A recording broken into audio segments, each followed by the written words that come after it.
আওয়ামী লীগের যাবতীয় কার্যক্রম নিষিদ্ধ করার সিদ্ধান্ত গ্রহণ করা হয়েছে। একসময় দেশের রাজনীতির কেন্দ্রবিন্দুতে ছিল আওয়ামী লীগ। টানা 17 বছর ক্ষমতায় রাজত্ব করা দলটি আজ ইতিহাসের এক নির্মম বাঁকে। তাদের কার্যালয় বন্ধ, নেতাকর্মীরা নিস্তব্ধ, পথঘাট শুনশান আর রাজপথে চাপা উত্তেজনায় ধুকধুকের শব্দ যেন ভবিষ্যতের আশঙ্কা টেনে আনছে।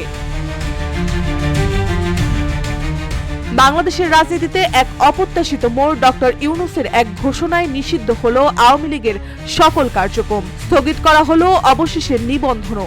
আর এই নাটকীয় সিদ্ধান্তের মধ্যেই ওয়াশিংটনের স্টেট ডিপার্টমেন্ট থেকে এলো এক ঠান্ডা সতর্কবার্তা। গণতন্ত্র মানে শুধু ভোট নয়, গণতন্ত্র মানে মত প্রকাশের স্বাধীনতাও।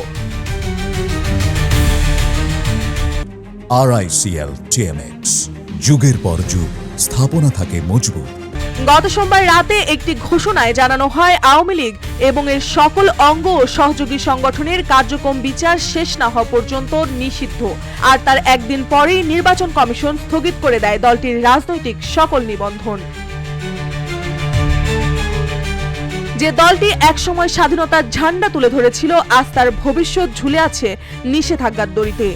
সরকারের এই সিদ্ধান্তে রাজনীতির মাঠে নেমেছে অস্থিরতার বিষ ধোয়া। নির্বাচন প্রক্রিয়া, গণতন্ত্র আর মত প্রকাশের অধিকার যেন এখন নিয়ন্ত্রিত এক শ্বাসরোধী খেলায় বন্দী। ওয়াশিংটনের এক সাংবাদিক প্রশ্ন ছুড়ে দেন, বাংলাদেশের সবচেয়ে পুরনো রাজনৈতিক দলের নিষেধাজ্ঞা নিয়ে যুক্তরাষ্ট্র কিভাবে? উত্তরে মার্কিন পররাষ্ট্র দপ্তরের উপমুখপাত্র টমি পিগট বলেন, আমরা কোনো নির্দিষ্ট রাজনৈতিক দলকে সমর্থন করি না, তবে আমরা বিশ্বাস করি মত প্রকাশের স্বাধীনতা ও ন্যায্য আচরণই একটি গণতান্ত্রিক ব্যবস্থার মূল। বাংলাদেশ সহ প্রত্যেকটি দেশের প্রতি আমাদের আহ্বান জানিয়ে টমি পিগট বলেন, তারা যেন সম্মান জানায় শান্তিপূর্ণ সমাবেশ, সংগঠন এবং মত প্রকাশের অধিকারকে। নিষিদ্ধ একটি দলের ছায়া পড়ে থাকছে বাংলাদেশের রাজনীতিতে। বিচার শেষ না হওয়া পর্যন্ত বন্ধ এক রাজনৈতিক অধ্যায়। কিন্তু প্রশ্ন থেকে যায়, সত্যি কি বন্ধ হলো ইতিহাসের প্রবাহ, নাকি এটা শুরু এক নতুন রহস্যের?